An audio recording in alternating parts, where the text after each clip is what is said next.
Este é o Zap Futebol Clube, eu sou Altino Ventura Neto e vou fazer um balanço, uma análise dessa campanha vitoriosa do Flamengo na Taça Libertadores ontem, né? Analisando como foi a trajetória, né? Bom, o Flamengo começou a Libertadores numa fase de grupos, né?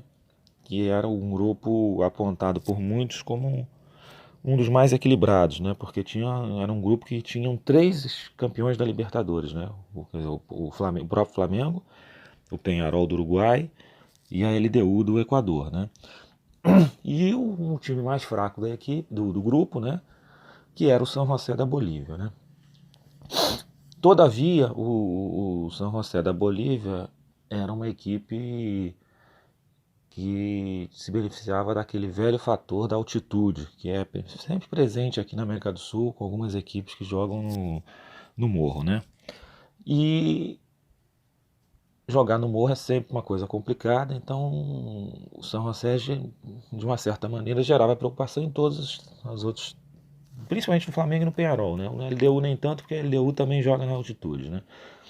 Enfim, o Flamengo teve uma estreia e estreava justamente no morro, né? Contra o São José, um jogo que não poderia perder, um jogo importante para começar uma caminhada, visto que depois o Flamengo jogaria 3 jogos seguidos no Maracanã, né? E foi o que aconteceu, o Flamengo conseguiu uma vitória magra de 1-0, né, gol do Gabigol, numa partida em que o São José abusou de chutar de fora da área, se beneficiando do ar rarefeito, da velocidade da bola, mas o Flamengo se impôs, conseguiu ter uma boa vitória. Na sequência, o Flamengo engrenou 3 jogos seguidos no Maracanã, né? Primeiro venceu bem a LDU, né, no Maracanã, uma boa vitória de 3-1, né? Teve um jogo contra o Peñarol, em que era um jogo equilibrado, né? Vinha até um certo equilíbrio, o Flamengo buscando a vitória, buscando vencer, mas o Peñarol com um bom sistema defensivo, conseguindo bloquear. O jogo caminhava para um 0-0, né, que não era um bom resultado naquele momento, quando o Gabigol teve aquele momento de infelicidade, fez uma falta um pouco mais ríspida e foi expulso, né? Essa expulsão foi decisiva, né? Porque a partir daí o Peñarol se animou, conseguiu até ele que vinha jogando por uma bola arrumar um contra-ataque, se beneficiando da vantagem numérica e acabou fazendo o gol e vencendo o Maracanã, trazendo preocupações para o Flamengo, né? Na Libertadores, né? O Flamengo teria que jogar lá em Montevidéu para buscar algum ponto, né? Teve também uma goleada sobre o São José, de 6-1, né? Que foi um jogo muito tranquilo, né? O Flamengo ganhou com folgas no Maracanã. E os times bolivianos realmente, quando saem do morro, são frágeis, né? Teve o jogo também na altitude com a LDU, né? Um jogo que o Flamengo tinha que buscar um ponto para garantir a classificação antecipada e não deixar o drama para a última rodada contra o Peñarol. E acabou perdendo, né? Perdeu na altitude também num chute de fora da área lá, né? Do camarada da LDU. E a emoção ficou para a última rodada, né? Porque na última rodada a LDU jogava em casa com o São José, certamente ganharia, né? E o Flamengo jogaria com o Peñarol, disputando a segunda vaga, provavelmente a classificação, dado que a LDU garantiria a sua contra o time mais fraco da chave, né?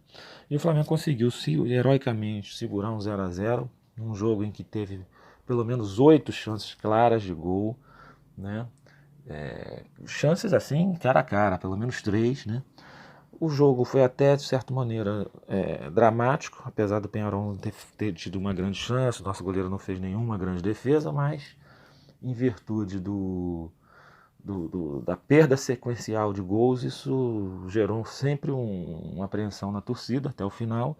E no final 0-0 premiou a equipe rubro-negra, que passou e eliminou o Peñarol dentro de Montevidéu. Já foi uma grande sinalização do que essa equipe poderia ser capaz de fazer, né? Veio as oitavas, né? Nas oitavas o Flamengo cruzou com o Emelec, né? Uma outra equipe equatoriana. Primeira partida lá em Guayaquil, o Flamengo jogou muito mal essa partida. Foi no início da trajetória Jesus, né? O Jesus resolveu fazer algumas modificações táticas, sem muito treino, sem muito conhecimento do que era o momento, né? E essas mudanças não deram certo, principalmente o Rafinha jogando no meio, né? E o Flamengo jogou mal, perdeu para o Emelec por 2-0, trazendo a decisão, né? Com muito drama para o Maracanã, onde teria que fazer 3 gols, né, para se classificar, ou 2 para levar para o pênalti, né? Na partida de volta foi aquela comoção, né? A torcida do Flamengo compareceu em peso, a torcida fez a sua parte, né? Teve uma recepção no Maracanã de gala, uma pressão muito grande. O Flamengo atropelou naquele início, né? Fez 2 gols logo no início da partida, abrindo uma frente, dando esperanças de que o placar seria construído com tranquilidade no segundo tempo. Mas o time, não sei se chegou a cansar, o Emelec também acertou mais a marcação, conseguiu encaixar mais o seu jogo, começou a se aventurar em alguns contra-ataques, o jogo se desenhou com um certo perigo, né? E no final foram para os pênaltis, para a decisão dos pênaltis, e aí brilhou a estrela do Diego Alves, que fez valer o seu currículo, né, de grande pegador de pênaltis, né? E botou o Flamengo nas quartas de final, né? A partir daí, a trajetória do Flamengo foi uma trajetória de evolução clara, né? O Flamengo pegou depois o Internacional nas quartas de final, conseguiu uma vitória espetacular no Maracanã por 2-0. O Inter vinha até então como uma das grandes equipes, não só na Libertadores como no Brasileiro. A partir dali é que o Inter meio que sucumbiu, né? O Flamengo ganhou bem, com autoridade, com 2 gols de Bruno Henrique no Maracanã por 2-0.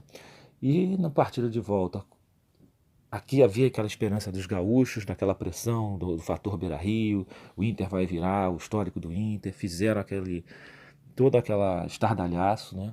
Só que o Flamengo fez uma partida de almanaque, né? O Flamengo imprensou no primeiro tempo Internacional, como poucas vezes se viu uma equipe enquadrar o Inter dentro de casa.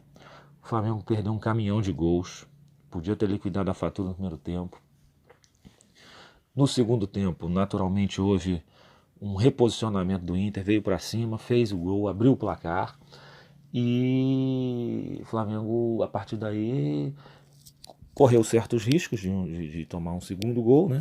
Mas a equipe teve postura, teve muita tranquilidade, conseguiu um contra-ataque espetacular, né, do Bruno Henrique, e o Gabigol fez o gol, empatando a partida e liquidando a fatura contra o Internacional, né? E aí vieram as semifinais, né? Onde novamente o Flamengo se defrontaria com outro fantasma gaúcho, só que dessa vez o Grêmio, né? A primeira partida era fora, né? O Flamengo jogaria a primeira em Porto Alegre e a segunda no Maracanã. A partida no Porto Alegre foi histórica, né? É uma partida que vai ficar nos anais do Flamengo como uma das grandes partidas fora de casa numa competição pesada como a Libertadores, né? O Flamengo enquadrou o Grêmio, teve 3 gols anulados, né? Saiu na frente. O Grêmio simplesmente não respirou na primeira partida, já mais ou menos como um prenúncio do que viria a acontecer no Maracanã, né? Pra vocês terem ideia, desde que o Grêmio estreou na Arena Grêmio, né, essa partida foi tão emblemática que foi e é até hoje a partida em que o Grêmio teve a menor posse de bola entre as 174 jogos que ele tinha jogado até então na Arena do Grêmio. Quer dizer, das 174 partidas que o Grêmio jogou na Arena do Grêmio, nesses anos todos, desde a inauguração, a posse de bola foi a menor posse de bola do Grêmio, foi nessa partida contra o Flamengo lá em Porto Alegre. Então isso já dá mostra do que foi essa partida do rubro-negro, né? E na partida de volta o Grêmio criou uma falsa ilusão, né? Depois que conseguiu um empate, né? Quase num lance bobo já no final, em que até houve reclamação por parte do Flamengo de uma falta no ataque não dada pelo juiz, né?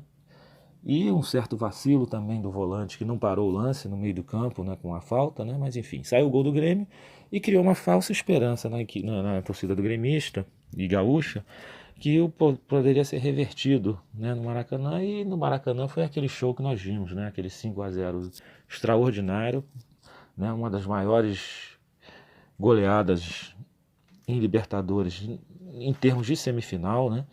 Impiedosos, o Flamengo parou, fez 5, poderia ter feito 8, 9, realmente foi uma partida em que tudo encaixou, o Grêmio parecia aquele 7-1, né, da Alemanha, e o Flamengo merecidamente, com um processo evolutivo claro, foi para uma final contra o River, né? O River era uma equipe que era o atual campeão, né? Tinha ganho 3 Libertadores nos últimos 5 anos, né? Enfim, os 3 finais, aliás. E é uma equipe calejada, um treinador que tem 5 anos à frente do River Plate, que é o Galhardo, um grande treinador, aliás, uma equipe experiente, e a final um jogo único, né? Em Lima, depois daquela polêmica toda de Santiago.